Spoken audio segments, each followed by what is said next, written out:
Okay. So, differences to cap this, no? Basically, if asked, no, ano ba yung pagkakaiba talaga? It's just saan ginagawa yung computation. No? So, pag cloud computing, it's, well, in the data center ng cloud. If edge computing, it's on the edge device, but I would say mostly on the edge device kasi may computing pa rin na ginagawa yung mga central server. So, if you want to differentiate yung dalawa, it's there. And then may link dito on Spiceworks on greatly articulates yung differences ng dalawa.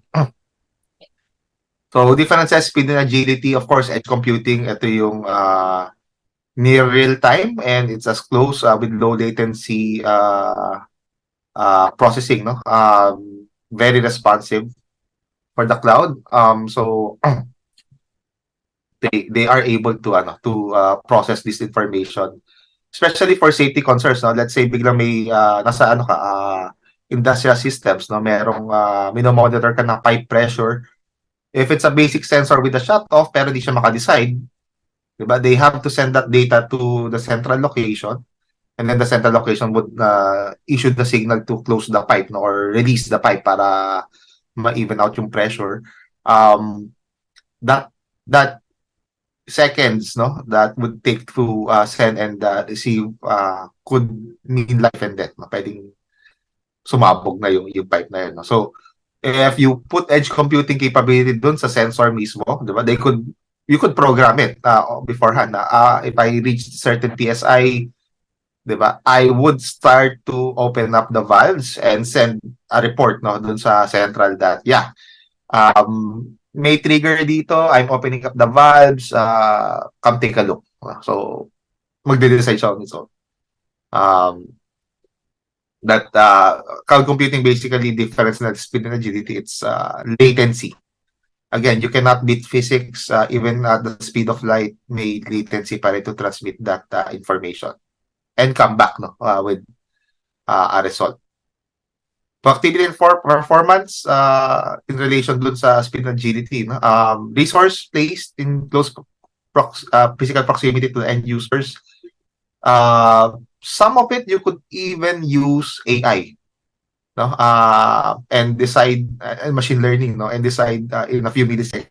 That's not possible, no, with cloud computing, mainly because you need connectivity and you need to account for latency when transmitting this data.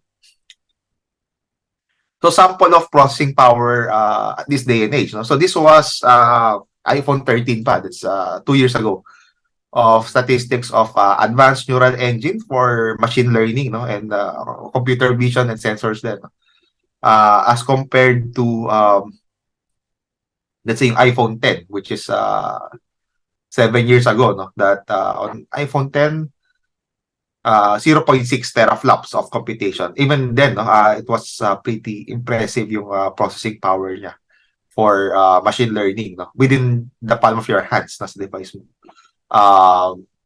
But nowadays, no, this was 2 years ago pa, yung iPhone 13, 15.8 teraflops. That's 26 times, no, that yung iPhone 10. And kaka-release lang iPhone 15 Pro Max, no.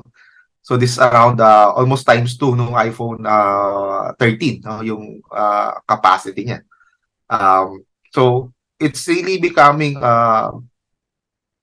possible, no, for end devices to compute on its own. Siguro I could relate din dun sa new release ni Apple, no? Yung Apple Watch Ultra 2, wherein before, you know, yung Siri, yung voice commands, no, on the Apple Watch Ultra 1, it needs connectivity, no? You dictate yung commands mo, the raw audio or the pre-processed audio na text, no, pwede ipapadala niya sa cloud. So your watch needs to be connected to the internet, and then the cloud would translate it and give instruction dun sa watch, no, to do what you want it to do. So that works, no. But of course, yung naging usability issue is paano kung disconnected ako, paano kung may latency, paano kung low bandwidth, no. So on some scenarios that might not work. And since they are marketing Apple Watch Ultra for yung mga adventurers, no, na mga low connectivity sa mga vast deserts or forests, it's not gonna work. So they improve on the processing capability ng Apple Watch Ultra 2 released last week. They said that you could now use Siri, pero you are just processing on the watch itself. No? Tapos telemetry data na lang pinapadala niya sa cloud if once nakakonect. No? So that's, I would say, a win for edge computing na ano pa, wearable computing for that matter. Scalability, when you scale devices, again, you must account for device heterogeneity kasi, di ba, if lalo na kung geographically dispersed, pwedeng hindi available to equipment na to on some areas or countries. So, you need to account for that. They don't have that problem sa cloud since you could scale your compute instances, assuming you have the cash and resource money-wise to support it. And even though may flood ka ng request, cloud would be able to handle it with auto-scaling. Sa edge computing, hindi. You need to deploy actual hardware for that.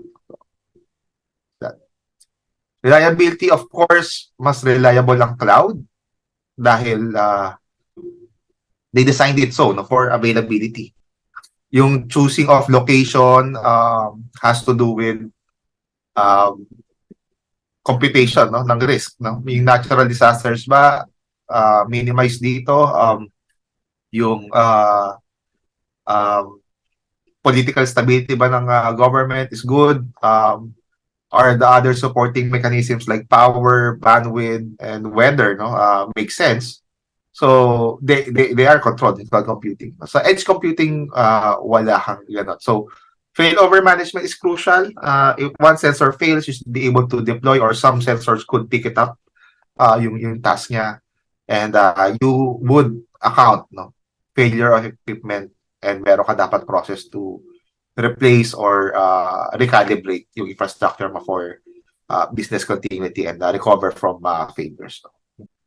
And as mentioned, difference sa security. Well, cloud is centralized, so you could easily implement controls here. Edge computing, it's deployed outside your control. So this has the issue of data nodes getting stolen, data transmission being intercepted, or worse, modified in transit.